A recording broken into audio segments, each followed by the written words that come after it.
Bismillahirrahmanirrahim. Assalamualaikum warahmatullahi wabarakatuh.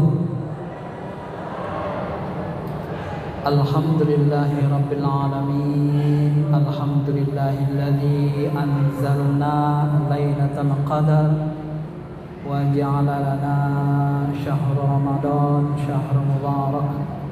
Asyhadu an la ilaha illallah wa anna Muhammadar Rasulullah.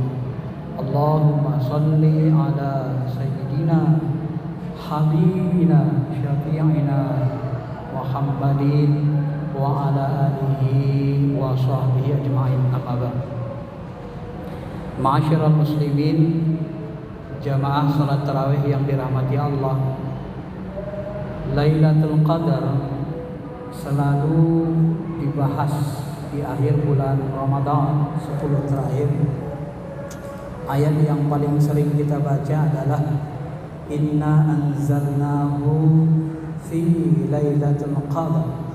Sesungguhnya kami menurunkan Quran di malam Lailatul Qadar.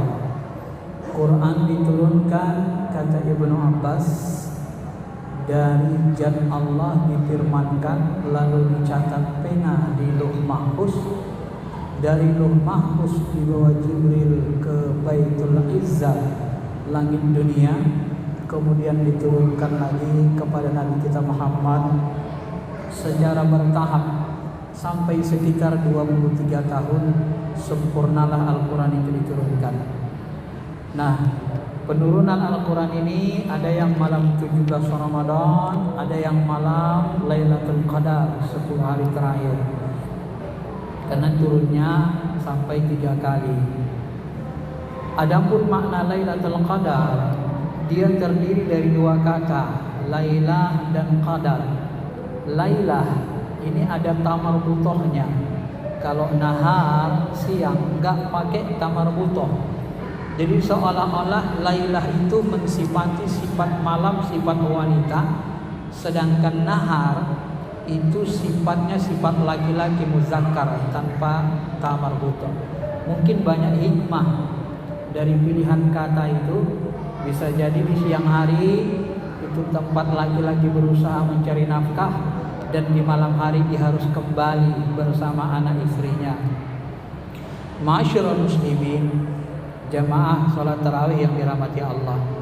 Adapun qadar maknanya bisa ketentuan, bisa menyempit, menyedikit. Ya bersutur rizqa liman yasha wa yaqdir. Allah ya besut meluaskan rezeki bagi orang-orang yang dia kehendaki, wa yaqdir, dan dia menyempitkannya.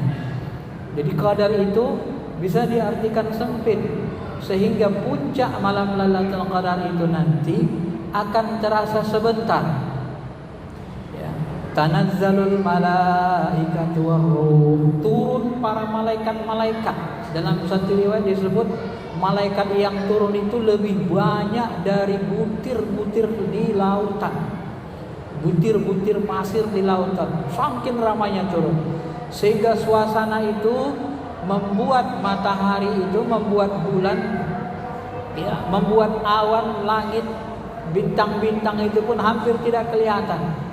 Sehingga nanti kita melihat di malam itu, kata ulama, ya bulan tidak ada, tak terlihat, bintang pun tidak kelihatan. Saking banyaknya malaikat turun ke muka bumi, yang dipimpin oleh Jibril. Berbeda-beda riwayat yang mengatakan, ada yang mengatakan malaikat tertentu saja yang turun, ada yang mengatakan malaikat-malaikat yang ramai banyak sekali seperti tadi. Kemudian ma'asyiral muslimin, adapun malam Lailatul Qadar ini, Nabi sallallahu alaihi wasallam bersabda dalam hadis sahih, taharrau atau altamisu Lailatul Qadar fil witri minal ashr. Kalau kamu mau mencari, teori yang pertama kata Nabi, hendaklah kalian cari di 10 malam terakhir. Ya, ini biasanya malam Lailatul Qadar itu di dalam hadis malam ganjil yang terakhir, witirnya 21, 23 dan seterusnya. Kemudian hadis sahih lagi mengatakan, iltamisu ma fil ashr awakhir. carilah malam Lailatul Qadar itu di malam 10 malam terakhir. Fa in daufa ahadukum, kalau kamu lemah, capek, lelah, aw ajaja atau ujur, berpenyakit, fala yaghlabanna, jangan kamu luput ala sab'il bawaqi, jangan luput dengan 7 malam terakhir. Jadi kalau 7 malam terakhir dari malam 23, 25, 27, 29. Kemudian ada lagi hadis sahih mengatakan Lailatul Qadar itu kata Nabi malam 27 atau 29, mengkerucut dia. Ya. Malam 27 atau 29. Sahabat-sahabat juga sebahagian ada yang ditampakkan, diberikan Allah pengetahuan tentang malam Lailatul Qadar. Sehingga Nabi dalam hadis sahih yang lain disebut ara ru'yakum qad tawatta. Faman kana mutaharriya falyataharra hafi sab'il awakhir. Kata Nabi SAW, aku melihat mimpi kalian sahabat sudah jadi kenyataan, sungguh jadi tawatok, kenyataan. Siapa yang kalian mau mencari malam Lailatul Qadar, carilah di 7 malam terakhir. Memang sebagian sahabat ini ada yang ditampakkan Allah malam Lailatul Qadar itu di 7 malam terakhir dalam mimpinya, dan itu dibenarkan Nabi kita Muhammad SAW. Jadi kalau kita pahami, tidak hanya Nabi SAW yang tahu kapan kejadian malam Lailatul Qadar, tetapi para sahabat-sahabat yang dekat kepada Allah, yang punya hubungan khusus kepada Allah pun diberitahu oleh Allah Subhanahu Wa Taala, dan itu dibenarkan Nabi kita Muhammad SAW. Adapun Nabi SAW, karena Nabi SAW idza dakhala al-ashr, kalau sudah tiba 10 malam terakhir, sadda mizaruha, Nabi pun mengencangkan izarnya, mengencangkan sarungnya, mengencangkan bajunya, jubahnya, kainnya. Dikencangkan maksudnya apa? Nabi tidak lagi melakukan hubungan dengan suami istrinya, menjauhi istri beliau. Tidak ada ya.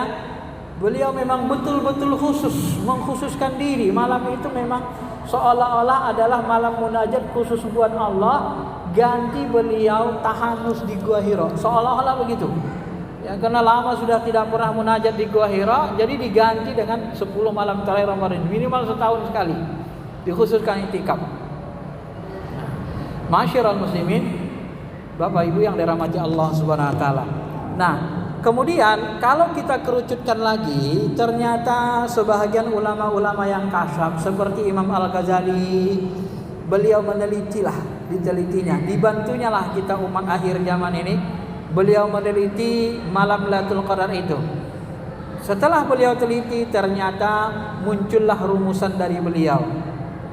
Kata beliau, setelah hasil penelitiannya, kalau nanti misalnya Ramadan itu jatuhnya malam Ahad atau hari Ahad atau hari Rabu, maka malam Lailatul Qadar itu akan terjadi malam 29. Jadi kalau yang ikut pemerintah ini malam Ahad, insya Allah malam Lailatul Qadarnya malam 29. Itu menurut rumus Al-Ghazali. Ya. Tapi kalau malam pertama bulan Ramadan itu malam Sabtu yang kemarin, malam Sabtu, maka Lailatul Qadarnya jatuh pada malam 23 Ramadan. Nah, ini disebutkan Al-Ghazali. Dan ada seorang syekh di dalam kitab orang-orang tua kita dulu. Ada, kalau kita orang Melayu ada namanya kitab perukunan bahasa Melayu. Di situ disebutkan tentang rincian ini. Lalu seorang syekh mengatakan, Syekh Sufi juga, dia katakan, aku meneliti teori Al-Ghazali ini selama 40 tahun kuperhatikan, tidak pernah salah. Ya. Nah, artinya masyarakat muslimin, kita sudah dibantu oleh ulama-ulama rasikhuna fil ilmi, yang dalam ilmunya yang membongkar, mengkerucut-kerucutkan. Ya, dari 10 malam terakhir menjadi 7 malam terakhir. Dari 7 malam terakhir kemudian dilihat dari malam terjadinya awal bulan Ramadan. Apabila malamnya malam Ahad, maka insya Allah malam 27 Ramadan. Dan sebahagian guru-guru kami, guru-guru kita, yang memakai teori Al-Ghazali ini, guru-guru kita yang kasyaf, para mursyid, mereka juga mengakui kebenaran teori ini. Termasuk sebagian guru saya mengamalkan teori ini ternyata benar. Dari mana tahu mereka benar? Setelah diteliti melalui kashful ghaib yang mereka miliki, banyak ciri-cirinya. Ada yang tinggal dekat danau, di malam Lailatul Qadar itu akan terlihat danau itu tenang, gelombang-gelombangnya ayem, riak-riaknya tidak gede. Itu salah satu tandanya. Ya, matahari tidak terlalu panas. Kalau dalam hadis sahih kan begitu. Kalau mataharinya tidak terlalu panas, tidak ada bintang, suasananya nyaman, itu ciri-ciri malam Lailatul Qadar, dan tidak ada hujan. Nah, ini ciri-cirinya. Maka dari ciri-ciri ini kita bisa melihat bahwa sebenarnya teori Al-Ghazali ini diakui banyak ulama, dan mudah-mudahan ini benar dan insya Allah bisa kita amalkan, tetapi tidak menafikan yang lain. Apalagi kemarin kita kan ada yang malam Sabtu malam pertama, jadi wanti-wantilah yang malam Sabtu malam 23 dijaga juga. Mana tahu malam Sabtu yang benar lewat malam 23 kan sayang. Tapi kalau malam Sabtu malam pertamanya hitungannya dari malam Sabtu. Malam Sabtu malam pertama, malam Ahad malam kedua, malam Senin malam ketiga, begitu ngitungnya.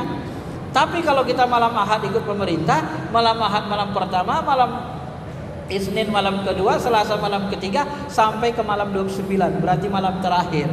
Siap-siap kencangkan perut sampai malam terakhir, ya, untuk dapatkan Lailatul Qadar. Lailatul Qadar ini khairum min alfi syahr, lebih baik dari ibadah 1000 bulan. Kalau kita perhatikan dengan serius, dapat kitalah seumur hidup 20 kali Lailatul Qadar beribadah, maka setara dengan 1660 tahun kita beribadah. Karena itulah Bapak Ibu ma'asyiral muslimin, ya, umat akhir zaman ini sangat mulia. Dengan adanya malam Lailatul Qadar ini bisa mengalahkan ibadah ribuan tahun umat-umat sebelumnya. Maka wajar kalau dulu Nabi Musa siap menggugurkan kenabiannya. Walaupun dia Nabi Ulul Azmi, tapi dia katakan ke Allah, enggak apa-apa ya Allah, aku enggak usah jadi Nabi Ulul Azmi, enggak usah jadi Nabi Bani Israel. Yang penting aku bisa menjadi pengikut setia Nabi Muhammad Sayyidul Anbiya akhir zaman. Mau dia menggugurkan, menggagalkan kenabian kerasulannya hanya untuk menjadi pengikut Nabi Muhammad SAW. Saking mulianya lah umat Nabi ini, umat Nabi Muhammad Sallallahu Alaihi Wasallam.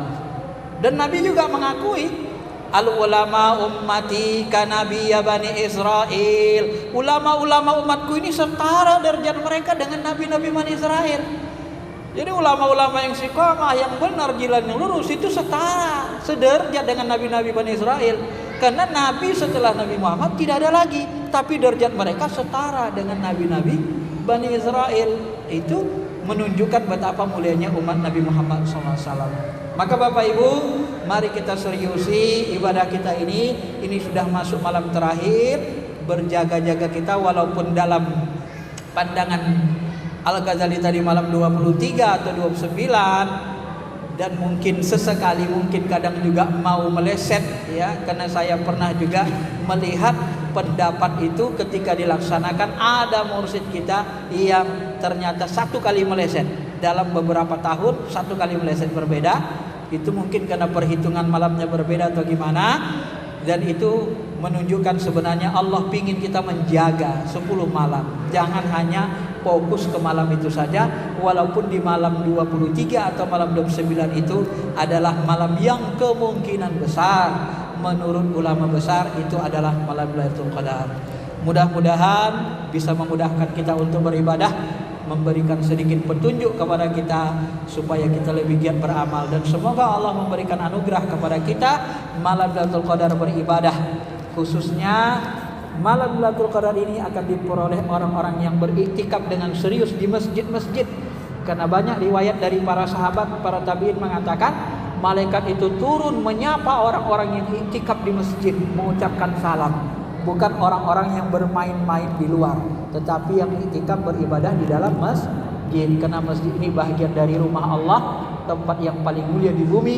Tentu para malaikat ketika turun ke bumi, yang paling diutamakan mereka untuk disinggahi adalah Baitullah, rumah-rumah Allah. Terima kasih. Assalamualaikum warahmatullahi wabarakatuh.